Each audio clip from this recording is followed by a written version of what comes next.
গত প্রায় 7-8 দিন ধরেই ভুগছিলাম, স্ট্রাগল করছিলাম, তারপরেও কন্টেন্ট বানাচ্ছিলাম। পরের 4 দিন 5 দিন আসলে পারি নাই। সত্যিকার অর্থের ক্রিকেটীয় কন্টেন্ট নিয়ে আবারও আপনাদের সামনে হাজির হওয়ার চেষ্টা করছি। কন্টেন্টটাও শেষ করতে পারবো কিনা রাইট নাও আমি জানি না। তিনি একজন ডানহাতি ব্যাটসম্যান, টপ অর্ডারে ব্যাটিং করেন এবং ফ্যান বেজের কথা যদি আমরা বলি বিশাল। ঘরোয়া ক্রিকেটে দারুণ পারফরমেন্স করেন, ইন্টারন্যাশনাল ক্রিকেটে সেটার কোনো ছাপ আমরা পাই না। শ্রীলঙ্কা বাংলাদেশ যে ট্যুরটা করলো আপনারা জানেন, সেখানটায় বাংলাদেশ টি-20 ফরম্যাটে অসাধারণ খেলেছিল, বাকি 2 ফরম্যাটে বাংলাদেশ ভালো করতে পারে নাই। এই 3 ফরম্যাটেরই কোনো একটা ফরম্যাটে জাতীয় দলেও তিনি খেলেছেন। ফিক্সিং এর সাথে সেই ক্রিকেটারের জড়িত থাকার প্রবল সম্ভাবনার তথ্য উপাত্ত স্বাধীন যে তদন্ত কমিশন গঠন করা হয়েছিল সবশেষ বিপিএল এর ফিক্সিং তদন্তে সেখানটায় পাওয়া গেছে। এবং এই কথাটা আমার না, বাংলাদেশের টপ ডেইলিজগুলোর একটা দৈনিক প্রথম আলো, তারেক মাহমুদ মনি ভাই, আমার খুব প্রিয় বড় ভাই, তিনি এই রিপোর্টটা করেছেন। এবং এই রিপোর্টে অভিযুক্ত তালিকায় সর্বশেষ শ্রীলঙ্কা সিরিজে খেলা এক ব্যাটারের কথা বলা হয়েছে। আমি তার এই রিপোর্টকে কোট করেই বাকিটুকু অনুসন্ধান করে বের করে আপনাদের সাথে শেয়ার করলাম। সাকিব আল হাসান, মোহাম্মদ আশরাফুল, বাংলাদেশের ক্রিকেটের 2 নক্ষত্রের যে পতন ঘটেছিল ফিক্সিং এবং ফিক্সারদের সাথে জড়িত হবার কারণে অনেক ধরনের সমালোচনা হয়েছিল, মানুষ মুখ ফিরিয়ে নিয়েছিল, ভালোবাসায় বুকে জড়িয়ে ধরেছিল। কিন্তু এই 2 মহাতারকার এক্সপেরিয়েন্সের পরেও বাংলাদেশের ক্রিকেট ফিক্সিং মুক্ত না। প্রথম আলোর এই রিপোর্ট এবং স্বাধীন তদন্ত কমিশনের যে প্রাথমিক রিপোর্ট অন্তত সেটাকেই ডেলিভার করে। এর থেকেও ভয়াবহ তথ্য উঠে এসেছে সেই রিপোর্টে। সেখানে বলা হচ্ছে জাতীয় দলে খেলা আরও সাবেক 2 জন ক্রিকেটার রয়েছেন, যাদের একজন অফ স্পিনার এবং একজন পেসার। কে তারা সেই সম্ভাব্য নামগুলো মোটামুটি আমরা জেনে গেছি, বলতে চাচ্ছি না যতক্ষণ না পর্যন্ত বিসিবি এটাকে ডিসক্লোজ করে।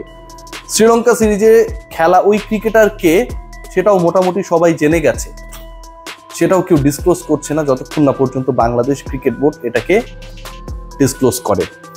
এর থেকেও ভয়াবহ তথ্য 2023-24 মানে 10th edition of BPL, Bangladesh premier league cricket 12th edition শুরু হওয়ার অপেক্ষায়, সেখানটা একটা ফ্র্যাঞ্চাইজিকে, একটা দলকে ইনফ্যাক্ট ম্যাচ হারার জন্য, সেই দলটা যদি ম্যাচটা হেরে যায়, প্রস্তাব করা হয়েছিল 400 crore টাকা।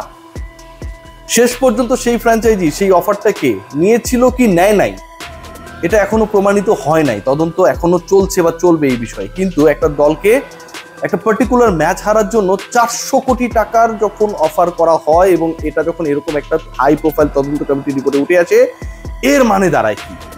এর মানে দাঁড়ায় আরো ভয়াবহ যে 400 কোটি টাকা যদি একটা ম্যাচ হারার জন্য ফিক্সাররা প্রপোজ করে, তাহলে তারা কত কোটি টাকা একটা ম্যাচ থেকেই বানায় বিপিএল এ, চিন্তা করতে পারেন। আরো ভয়াবহ তথ্য আপনাদের সাথে শেয়ার করি। সম্প্রচারকারী মাধ্যম হিসেবে যারা কাজ করেছে, আমি কারো নাম মেনশন করবো না যেহেতু রিপোর্টটাতে সুচিন্তিতভাবে এড়ানোর চেষ্টা করা হয়েছে, সেই ব্রডকাস্টারদেরও ইনভলভমেন্ট থাকতে পারে বলে সন্দেহ করা হচ্ছে। বেটিং এবং জুয়ার সাইটগুলোর প্রমোশনের ক্ষেত্রে যারা যারা কাজ করেছে তাদের দিকেও একটা সন্দেহের তীর রয়েছে এবং তারা প্রায় 200 কোটি টাকার কাছাকাছি এক একটা এডিশন থেকে এই বিজ্ঞাপনগুলো দিয়ে, ওই সাইটগুলোর বিজ্ঞাপন দিয়ে বানায়। বাংলাদেশের ক্রিকেটে এই রিপোর্টটার প্রাথমিক রিপোর্ট এবং এটা চূড়ান্ত রিপোর্ট যখন আসবে, নিশ্চয়ই আসবে, তখন আমার কাছে মনে হয় যে সেটা একটা বিশাল মহাজাগতিক বিস্ফোরণ হবে মনি ভাই যে রিপোর্টটা করেছে। এর সাথে আরো গুরুত্বপূর্ণ তথ্য, গত আসরে 7টা দল খেলেছিল, আমরা কম বেশি রিপোর্ট করেছিলাম, সন্দেহ করেছিলাম, পাবলিক পাইলেই আমার গালিগালাজ করে।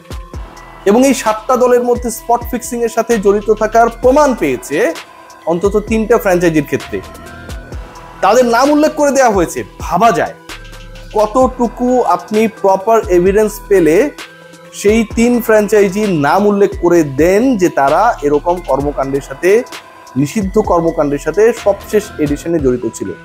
প্রথম নাম যেটা আমি যেটা দিয়ে শুরু করতে চাই, ঢাকা ক্যাপিটালস। ঢাকা ক্যাপিটালসের নাম এসেছে।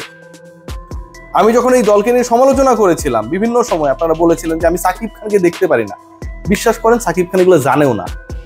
সাকিব খান হয়তো এখানকার ব্র্যান্ড অ্যাম্বাসেডর হিসেবে অথবা দলের একটা মালিকানার অংশ হিসেবে তিনি আছেন, বাট এই ক্রিকেটীয় অন্ধকার জগৎ সম্পর্কে সাকিব খানের জানার কোনো সুযোগ নেই।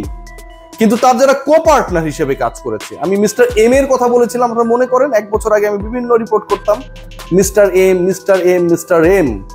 মিস্টার এম এর কর্মকাণ্ড নিয়ে আপনারা বারবার বোঝার চেষ্টা করেছেন, বলার চেষ্টা করেছেন who is that mister M. Mister M নানা মাধ্যমে আমাকে কনভিন্স করার চেষ্টা করেছিল। সেই মিস্টার এম এর টিম ঢাকা ক্যাপিটালস, তারা স্পট ফিক্সিং এর মতো কর্মকাণ্ডের সাথে জড়িত এরকম বিবেচনা করে এই দলটাকে যেন আর না রাখা হয় বিপিএল এ, সেই সুপারিশ করা হয়েছে। ঢাকা ক্যাপিটালসের সাথে আরো বড় বড় ব্র্যান্ড জড়িত, এগুলো নিয়েও আমি রিপোর্ট করব। যেহেতু ঢাকা ক্যাপিটালসের রিপোর্ট প্রথম আলোতে এসেছে, এটা তো আর আমার রিপোর্ট না, প্রথম আলোতে যেহেতু রিপোর্টটা এসেছে, আমি যদি একদম আপনাদেরকে সেভাবেই পড়ে শোনাই, খেয়াল করে দেখবেন যেখানটায় বলা হয়েছে, কি বলা হয়েছে, ঢাকা ক্যাপিটালসের সাথে রাজশাহীর যে দলটাকে নিয়ে নানা সময় আলোচনা হয়েছে, সেই দলটা রয়েছে দুর্বার রাজশাহী, এবং সিলেট সিক্সার্সের কথা বলা হয়েছে, উল্লেখ করা হয়েছে। হারলা, নইর, এই যে ব্র্যান্ডগুলো, ঢাকা ক্যাপিটালসের সাথে এদের একটা বড় ইনভলভমেন্ট ছিল, এবং সেই দলটা এখনো ক্রিকেটারদের শতভাগ পারিশ্রমিক নাকি দিতেও পারে নাই। সাকিব খানকে আপনি ব্র্যান্ড অ্যাম্বাসেডর হিসেবে নিয়ে আসছেন, আপনি সাকিব খানের মান-ইজ্জত কতটুকু রেখেছেন? যেই ব্র্যান্ডগুলোর মালিক এখানটায় জড়িত রয়েছে, তাদের রেসপন্সিবিলিটিস কতটুকু, এটা খতিয়ে দেখার সুযোগ রয়েছে। আমি সেটা দেখব, আমি সত্যি দেখবো, আই প্রমিস। যে ব্র্যান্ডগুলোর নাম আমি একটু আগে বললাম, খেয়াল করে দেখবেন দুর্বার রাজশাহীর যে দলটা, এই দলকে নিয়ে কত আলোচনা হয়েছে। মিস্টার শফিককে এখনো ধরা হয় নাই, বাংলাদেশ ক্রিকেট বোর্ড এখনো মিস্টার শফিকের এগেইনস্টে কোনো ফর্মাল লিগ্যাল অ্যাকশন, মানে তাকে ধরার জন্য, যেহেতু তিনি পুরো বিপিএল কে ব্ল্যান্ডারে পরিণত করেছেন, ক্রিকেটারদের পারিশ্রমিকের জন্য উকিল নোটিশ পাঠাচ্ছেন সেটা না, তিনি তো পুরো একটা আপনার ব্র্যান্ডকে নষ্ট করেছেন। কোনো অ্যাকশনে যায় নাই, ফারুক যায়নি, পাপন যায়নি, কেউ যায় না।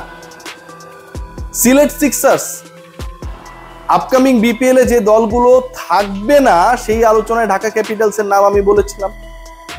ঢাকা ক্যাপিটালসে কোনার আরেকজন টিমের ওনারের কাছে গিয়ে কমপ্লেন করেছে, উল্লেখ করেই বলি, চিটং কিংস এর মালিকের কাছে, সামির ভাইয়ের কাছে কমপ্লেন করেছে যে তার নামেও আমি অনেক কথাবার্তা বলি।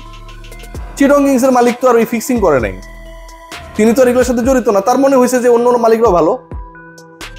তিনি আমাকে বললেন, রিয়াসাত ভাই আপনি, তারাও ভালো, আপনি তাদের সম্পর্কে ওই কথা বলছেন, এটা তো বলা উচিত করেন নাই। তার পার্সপেক্টিভ কিন্তু রাইট, তিনি তার মতোই সবাইকে মনে করেছেন, তাদের দেনা পাওনা নিয়ে হিসাব নিকাশ বিসিবির সাথে মানবিমান আছে। কিন্তু চিন্তা করে দেখেন যে এই ঘটনা যখন এভাবে প্রকাশিত হয়, স্বাধীন তদন্ত কমিটি যখন উঠে আনে, প্রথম আলো রিপোর্টে যখন প্রকাশিত হয়, তখন বাংলাদেশ ক্রিকেট বোর্ড এদের এগেইনস্টে গত একটা বছরে প্রাউডলি অ্যানাউন্স করতে পারেনি যে এই দলগুলোর এই অবস্থা।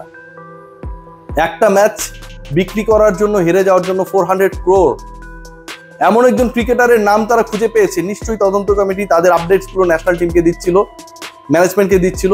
সেই ক্রিকেটার কি করে শ্রীলঙ্কার বিপক্ষে বাংলাদেশের কোনো একটা ফরম্যাটে দলে থাকে? কিভাবে সম্ভব? এটা হয়েছে সম্ভব। হাই ফ্ল্যাগ ক্রিকেটার প্রায় 4-5 জন রয়েছে যারা একদম প্রমাণিত ফিক্সিং করেছে, বিপিএল এ ফিক্সিং করেছে, প্রমাণিত ক্রিকেটারদের খুঁজে পাওয়া গেছে। জাতীয় দলে সম্প্রতি সবশেষ যে সিরিজগুলো হয়েছে সেগুলোতে খেলা ক্রিকেটারদের খুঁজে পাওয়া গেছে। সম্প্রচারকারী মাধ্যম হিসেবে যারা কাজ করেছে তাদের ব্যাপারে এলিগেশন এসেছে, নাম উল্লেখ নেই। কোন দিকে যাচ্ছে বিপিএল? ভয়াবহ পরিস্থিতি। সবাই ভালো থাকবেন, আমার জন্য দোয়া করবেন।